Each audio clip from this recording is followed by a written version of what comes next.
Cox's Bazar tour শেষ করে এবার আমরা চলে গিয়েছিলাম সিলেটে। লম্বা একটা টানা ৮ ঘন্টা জার্নি শেষ করে অবশেষে সকালবেলায় ঘুম থেকে উঠেই সিলেটের প্রকৃতি দেখে মনটা একদম ভালো হয়ে গিয়েছিল, কারণ সিলেট প্রকৃতির রাজ্য বলা যেতে পারে। এরপরে আমরা চলে গিয়েছিলাম হোটেলে। এই হোটেলে আমরা গত বছরেও গিয়ে থেকেছিলাম, সেম রুমটাই পেয়েছিলাম। এইবারও একই হোটেলে গিয়ে একই রুম পাওয়া কিন্তু ভাগ্যের ব্যাপার, কারণ এই রুমটা আমার কাছে খুবই ভালো লেগেছিল।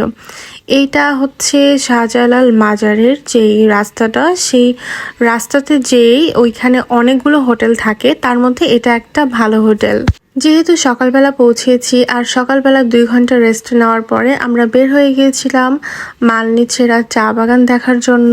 গত বছর যখন আমরা গিয়েছিলাম তখন আমরা চা বাগানের অনেক ভিতরে গিয়েছিলাম, যেখানে রাখাইনরা থাকে। তবে এইবার আমরা খুব একটা ভেতরে যাইনি, কারণ এইবারের মেন উদ্দেশ্যই ছিল আমরা সাদা পাথরে অনেকক্ষণ সময় কাটাবো।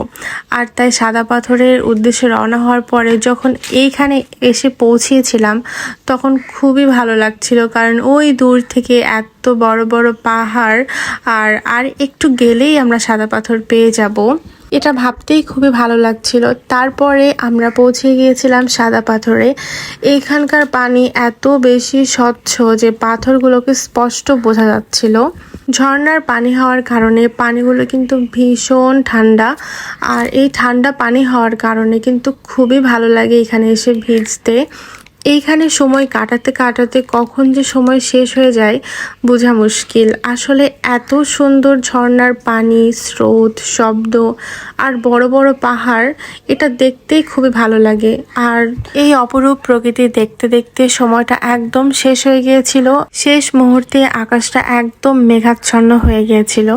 তারপরে আমরা রওনা দিয়ে চলে আসি হোটেলে, আর হোটেল থেকে আমরা রাতের ডিনারটা সেরে নেওয়ার জন্য চলে গিয়েছিলাম পানসি রেস্টুরেন্টে। শুনেছি সিলেটের এই রেস্টুরেন্টটা অনেক বেশি ফেমাস, আর যাওয়ার পরেও সেটাই দেখছিলাম।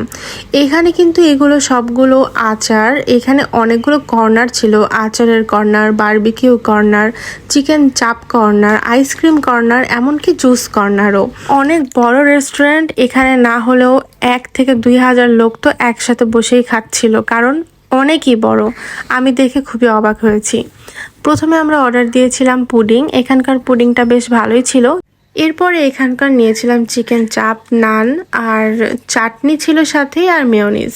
এইখানের খাবারের টেস্টটা আমার কাছে খুবই ভালো লেগেছে, কারণ এদের রান্নাটা এত সুন্দর হয়েছিল আর অনেক বেশি টেস্ট ছিল মেয়োনিজ আর সস, চাটনি যেটা দিয়েছিল সেটার।